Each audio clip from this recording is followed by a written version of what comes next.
कूड़ा करकट आने लगेगा। वो आता नहीं, वो जो मन में है, अब मन को भजन निर्मल करेगा तो मल निकलता है। तो जब हमारे द्वारा अपराध बन जाए और हम ये स्वीकार कर लें कि हमारे द्वारा गलती हो गई है, तो एकमात्र उपाय है अखिल ब्रह्मांडों के अधिपति भगवान श्री हरि, श्री कृष्ण, वो श्री राम जो नाम लो, वो भगवान की शरण में हो जाए तो भगवान कहते हैं अहम त्वाम स्वरूपापेभ्यो मोक्षयिष्यामि मा शुचा।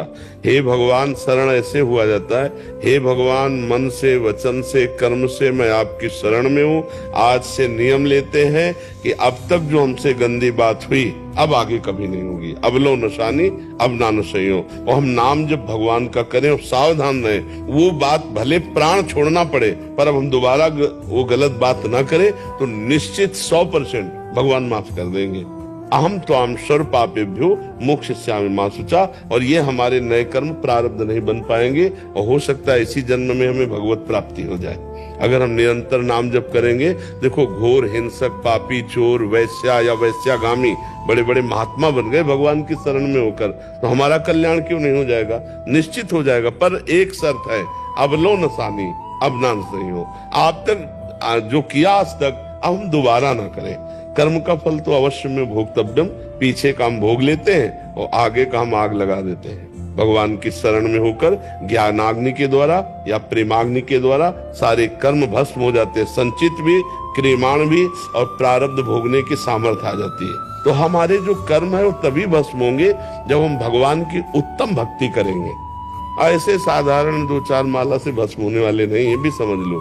दीर्घ काल तक श्री पातंजल युग में सातु दीर्घ काल निरंतर सत्कार से भी तो दृढ़ भूमि, दीर्घ काल तक निरंतर भगवान का नाम जब किया जाए तो वो दृढ़ भूमि हो जाता है, वो हृदय में चलने लगता है। और जब भगवान का नाम निरंतर चलता है तो वो जीव निष्पाप और निर्मल होकर भगवान को प्राप्त हो जाता है। निर्मल मन जन सो मोहि पावा, भगवान कहते हैं। तो निरंतर भजन से मन निर्मल हो जाता है। हम सबसे गलतियां होती है, हम सबसे पाप बन जाते हैं, लेकिन उसका उपाय है भगवान का आश्रय, भगवान का नाम जप।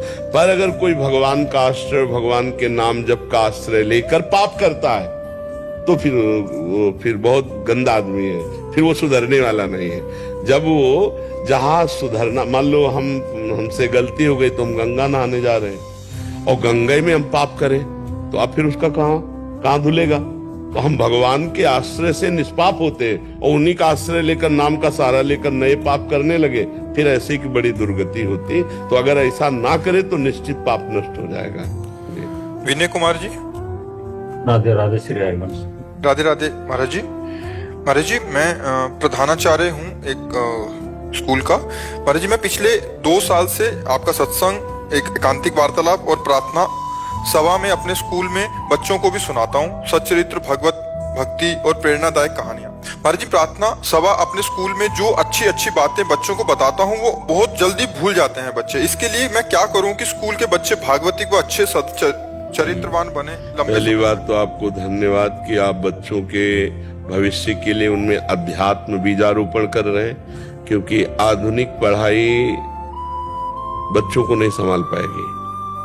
आधुनिकता उनको रजोगुण में ले जाएगी और रजोगुण में व्यसन, व्यभिचार, हिंसा यही बढ़ते हैं। सो हमारे बच्चों में बहुत बढ़ रहे हैं। व्यभिचार बढ़ रहा है, व्यसन बढ़ रहा है, नशा, और हिंसात्मक वृत्तियां बढ़ रही, नाक में गुस्सा, ऐसा। तो अध्यात्म के बिना जीवन शैली नहीं बदली जा सकती। और अध्यात्म में प्रत्येक जीवन के पहली सीढ़ी है ब्रह्मचर्य। जैसे हम गृहस्थ